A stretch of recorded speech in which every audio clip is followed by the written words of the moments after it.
AP assembly సమావేశాలు పునఃప్రారంభమయ్యాయి. ఇవాళ 0 అవర్ను speaker రద్దు చేశారు. 10 గంటల వరకు క్వశ్చన్ అవర్ జరగనుంది. 10 గంటల 30 నిమిషాల నుంచి తిరుమల లడ్డూపై ప్రత్యేక చర్చ ప్రారంభం కానుంది. 10 మందికి పైగా ఎమ్మెల్యేలు మాట్లాడే అవకాశం ఉందని తెలుస్తోంది. కొంతమంది మంత్రుల ప్రసంగాల తర్వాత సీఎం చంద్రబాబు ప్రకటన చేయనున్నారు. మధ్యాహ్నం 12 గంటల 30 నిమిషాల నుంచి Tirumala లడ్డూపై CM Chandrababu Naidu ప్రసంగించనున్నారు.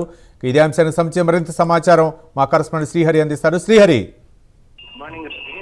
AP assembly సమావేశాలు 9 గంటలకైతే ప్రారంభం కానున్నాయి. అయితే ప్రధానంగా ఇందులో ఏదైతే తిరుమల తిరుపతి దేవస్థానానికి సంబంధించిన అంశం ఏదైతే ఉందో దీన్ని చర్చించాలని చెప్పని ఇప్పటికే విపక్షాలు ఏవైతే ఉన్నాయో ఇవి పెద్ద ఎత్తున పట్టుబట్టడం, అదేవిధంగా దీనిపైన ఏం జరిగింది అనేది ప్రజలకు కూడా కొంత తెలియాల్సి ఉందని చెప్పని ఇప్పటికే సీఎం చంద్రబాబు ఒక నిర్ణయానికి వచ్చారు. అయితే దీనిపైన ఏదైతే కూటమి నేతలు ఉన్నారో కూటమి నేతలు ముగ్గురు కూడా దీనిపైన చర్చించి ఏదైతే ఉందో అసలు వాస్తవాలు ఏంటి అనేది ప్రజలకు తెలిసే విధంగా అయితే ఈ చర్చ సభ జరగాలి అని చెప్పని ఒక నిర్ణయానికి వచ్చారు. ఈ నేపథ్యంలోనే మంత్రులతో పాటు అదేవిధంగా బీజేపీ, అదేవిధంగా జనసేన ఎమ్మెల్యేలు ఎవరైతే ఉన్నారో వీరంతా కూడా దీనిపైన చర్చించేందుకు నేడు ఒక 10 మంది సభ్యులకైతే స్పీకర్ అయ్యన్న పాత్రుడు వాటికైతే టైం కేటాయించిన పరిస్థితి కనపడతా ఉంది. అయితే దీంట్లో ప్రధానంగా ఏదైతే R5 జోన్ సిఆర్డీఏ ఏదైతే ఉందో సిఆర్డీఏలో R5 జోన్ ఏదైతే ఉందో దానిని గత ప్రభుత్వం సిఆర్డీఏ ఏదైతే సిఆర్డీఏకి సంబంధించి ప్లాన్ ఏదైతే ఉందో ఆ ప్లాన్ ను కొంత డిస్టర్బ్ చేసే విధంగా R5 జోన్ ను తీసుకువచ్చి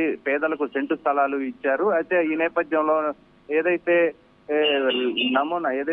ప్లాన్ ఏదైతే ఉందో ఆ ప్లాన్ అంతా కూడా డిస్టర్బ్ అయ్యే అవకాశం ఉంది కాబట్టి దాన్ని కూడా రద్దు చేస్తూ ఏపీ ప్రభుత్వం ఇప్పటికే ఆదేశాలు ఇచ్చింది. అయితే ఈ నేపథ్యంలోనే దానికి సంబంధించి కూడా నేడు ఏపీ కేబినెట్ ఆమోదం తెలుపనుంది. దానిపైన కూడా నేడు చర్చ జరిగే అవకాశం ఉంది. ఓవరాల్ గా చూసుకున్నట్లయితే R5 జోన్ ను తొలగిస్తూ వీరందరికీ కూడా ఇప్పటికే జిల్లా కలెక్టర్లకు అదేవిధంగా ఆ జిల్లా శాఖ మంత్రులకు కూడా ఆదేశాలు ఇచ్చారు. ఈ నేపథ్యంలోనే వారందరికీ కూడా ఎక్కడైతే స్థలాలు తీసుకున్న వారు ఉన్నారో వారందరికీ అక్కడ ఇప్పుడు ప్రస్తుతం ఎక్కడైతే ఉంటున్నారో అక్కడే వారికి ఆ స్థలాలు కేటాయించాలి అని చెప్పని జిల్లా యంత్రాంగానికి కూడా ఇప్పటికే అధికారికంగా ఆదేశాలు కూడా అందాయి.